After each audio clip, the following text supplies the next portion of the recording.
Hi, I'm Karen DeLoach. And welcome to Abstract Essay. Abstract Essay are a collection of love stories how people get lost, get crazy, and disoriented in the name of love. Another week, another great episode. Don't you think, Miss Karen? Absolutely. Yes, another great story that we're gonna focus on love letters. Another listener that's seeking guidance about love. So, Miss Karen, with no further ado, can you please read our letter for today? I'm happy to. Dear Daniel and Karen, I've been listening to love letters and I've always admired the thoughtful and compassionate advice you share with your audience. Today, I find myself in need of that same guidance. I'm struggling with love in my own life, and I feel lost about how to move forward. My heart tells me one thing, but fear tells me another, and it keeps holding me back. I don't want to make a mistake, yet I also don't want to miss out on something meaningful. How do I know if what I'm feeling is true love or just the excitement of the moment? And how can I learn to open myself up without being so afraid of getting hurt? I deeply value your wisdom and perspective. Hearing your thoughts on my situation would mean so much, not just to me, but perhaps to others who are going through the same thing. Thank you for being a voice of clarity and encouragement when love feels so complicated. With gratitude, Brian. Yes, indeed.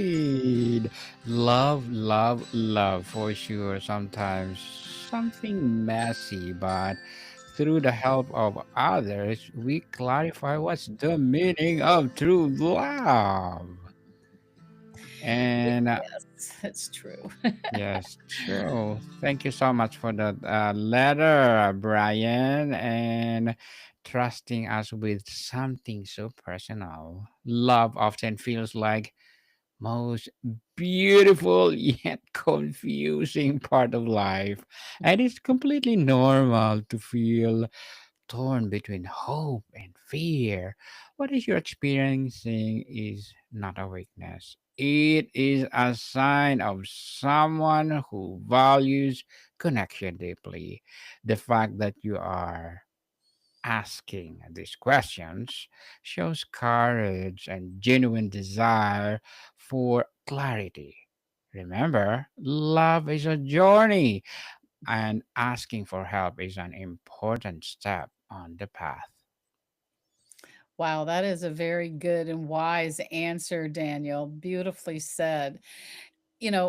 As he said that it can be confusing because we can get our emotions get carried away with us. We meet somebody new and we get excited and they're excited, and we don't know if this is something that can move into a deeper connection or if it's something fleeting. And we've all experienced that, and it's kind of exciting, but it's like adrenaline. When that adrenaline rush comes and we are hyper vigilant, but then suddenly we're not, the adrenaline drains and we're left with weakness and like, what is going on here? So we want to be like you're describing, Brian. We want to know that what we're experiencing is deeper than just an adrenaline rush or an emotional high or excitement.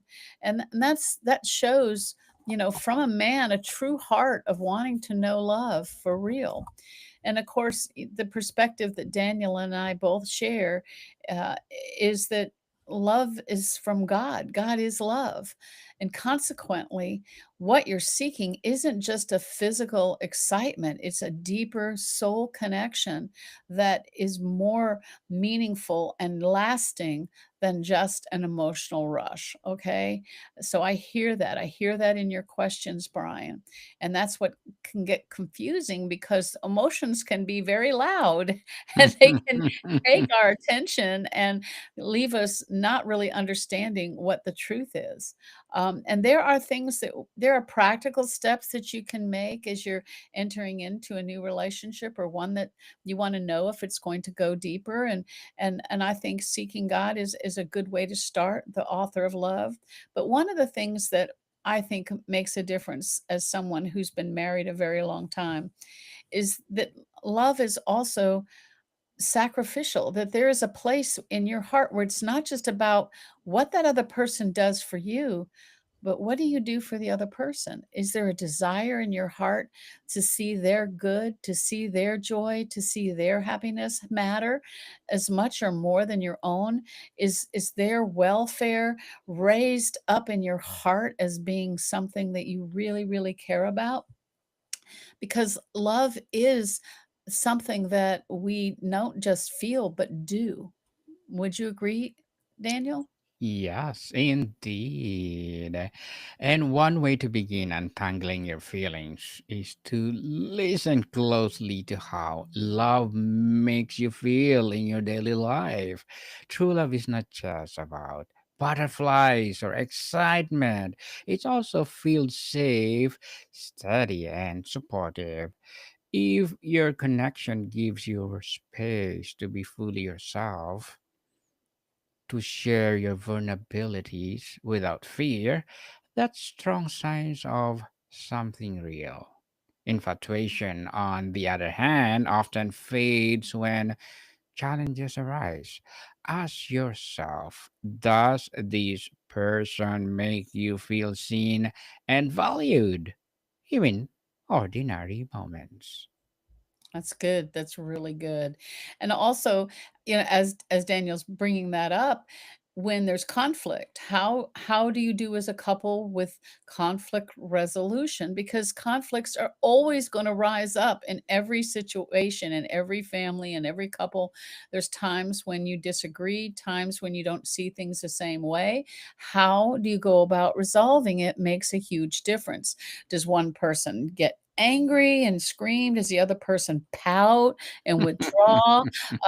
Do you just pretend it never happened, or do you decide when emotions calm to talk about it and find some resolution? Sometimes it's easier in public, go to a coffee shop and not where you can't yell at each other, but just like, okay, this misunderstanding, let's see what it's about. Or is this something really fundamental that we can't agree on? And that's a good indicator, a kind of a red flag that maybe this isn't our ultimate relationship. Yes, and fear getting hurt is natural because love always carries some risk. Not always happy. There's a risk, people, and take that risk. But avoiding love entirely only protect us in a short term. It also keep us from experiencing the joy and growth it brings. Rather than trying to eliminate fear, try to hold it alongside hope. Hope is always in the corner. Give yourself permission to move slowly, to set boundaries, and to build trust step by step. Baby step. So, love does not need to rush, it grows in its own time. That's good. That's really, really good. And it's something that is worth taking the time. It's worth putting that kind of effort into. Um, and you got to know that from the beginning that this is something you're choosing to put your emotions into, your thoughts into, your prayers into, and your commitment into. And there has to be this building bridge of trust. And the opposite of love isn't hate. The opposite of love is fear, because there's a scripture that says that the perfect love, God's perfect love, casts out fear. So there is a place that we have to decide that this getting to know this person on a deeper level, making a commitment to them is worth overcoming any fear or trying to shut down your emotions. We've talked about this a little bit before when you've been hurt, when someone has disappointed you, when someone has, broken your heart and lied or broken that trust and faith, it can be harder the next time to open your heart to a new person. And that's where, as Daniel's talking about, go slowly. Start as friends. We've talked about this before, keeping things from being stressful as you get to know each other. Find ways to have fun, to enjoy each other's company, to have activities that are around other people, or just give you a chance to get to know each other in different kinds of situations, not just on dates, but in life. Sharing family situations or activities or events, and opening up with each other for with each other's families is a good way to get to know something else about this person. Something else for sure. And Brian, it may also help to reflect on your own needs and values. What are non negotiable in your heart when it comes to a relationship? Knowing yourself clearly make it easier to recognize when someone is truly compatible with you. Love is not about perfection, but also alignment. We need to align. Even the planets will align. Some after what thousands of millions of years, they align, just like us. Love is not about perfection. Two people walking together in the same direction. When you honor your own values, you're less likely to lose yourself in the process of loving someone else. That's really, really good, Daniel. That's wonderful advice. And, being transparent enough or secure enough in your values and what you believe to share it with someone and say, this is something that I believe and it's really important to me. How do you feel about it? And not being threatening, but just saying, asking the other person, how do you feel about this? And their answer, if you've made a place for them to feel safe and not judged, or maybe when you share what you really believe, you feel judged, then you know that this isn't somebody that you want to make that commitment with. So it's just as important to, see the red flags, but also to understand when you see green flags, wow, we're on the same page about this. Yes, opposites attract. But also, you have to have those places of agreement that are important, that are really, really important, like faith, like family. Mm. Do you want to have children someday? Do you not want to have children? Is work your most important thing? Is there some place in particular you want to live? Maybe they don't want to. One likes the country, one likes the city, one one likes the suburb. What, are you willing to compromise on these things? Are these negotiables, or are these, as Daniel describes, are these non-negotiables? Are these kind of deal breakers? But we're not judging everyone on those. We're trying to, being open means finding the worth and value in every person, and we respect each other and try to have a sense of humor. When you allow yourself to be vulnerable, being able to laugh at your own foibles. I know I'm not an organized person, and I could not be with somebody who was OCD neat, because we'd drive each other bonkers. That's just the truth. My husband and I tend to both be collectors and have piles, so we're not perfectionists. Neither one of us are OCD neatniks. Yes, we have a lot of clutter in our home, but we have a lot of joy and fun and hospitality in our home. And that became something, even though my husband is an introvert and he's quiet, I'm more of an extrovert, noisy. We have found we bring each other closer to middle ground, where I can be quiet and he can come out of his shell, and he's come out of his shell with an environment that is safe and fun and enjoys each other with our imperfections, our perfect imperfections. I heard that phrase. When I realized that God loved me just as I was, all the way to the depth of my being, it changed me. And so having somebody love you just as you are, it takes courage to open up, but it also is worth it.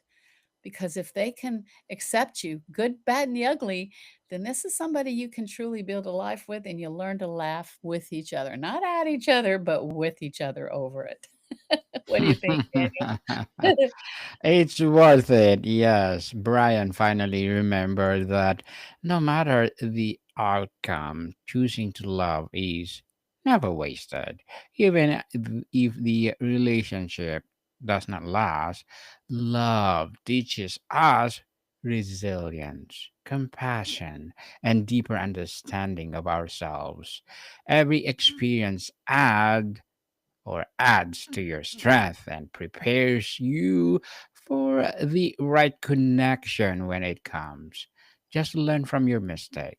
Not always great mistake, but you need to learn from it and be better, be wisely next time. Trust that your heart is wiser than you think and allow yourself the grace to learn along the way. You don't need to have all the answer today, not now. Take patience. Someday you will realize, oh, that's what happened to me because God gave me a better wife, more trustful husband.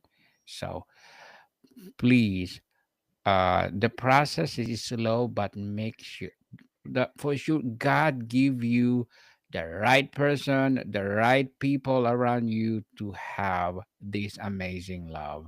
You only need the courage to take the next step. Hmm, that's good. That's beautiful. And you know what happens when we start loving is our heart does expand. It grows. And as you grow, your love grows and you have more to give and more capacity for receiving. So Brian, keep the faith, brother, and open it up and give it a try. Our prayers and our thoughts are with you.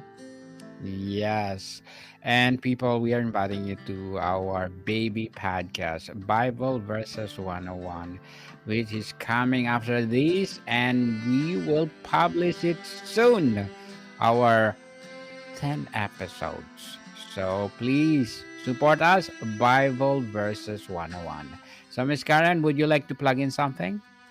Oh yes, we'll be talking about Psalm 23, one of the most popular verses in the Bible. It's a chapter that is beloved by millions of people because it's so full of comfort, even in the hard times. So I encourage you, listen to Bible Verses 101 soon, coming up soon.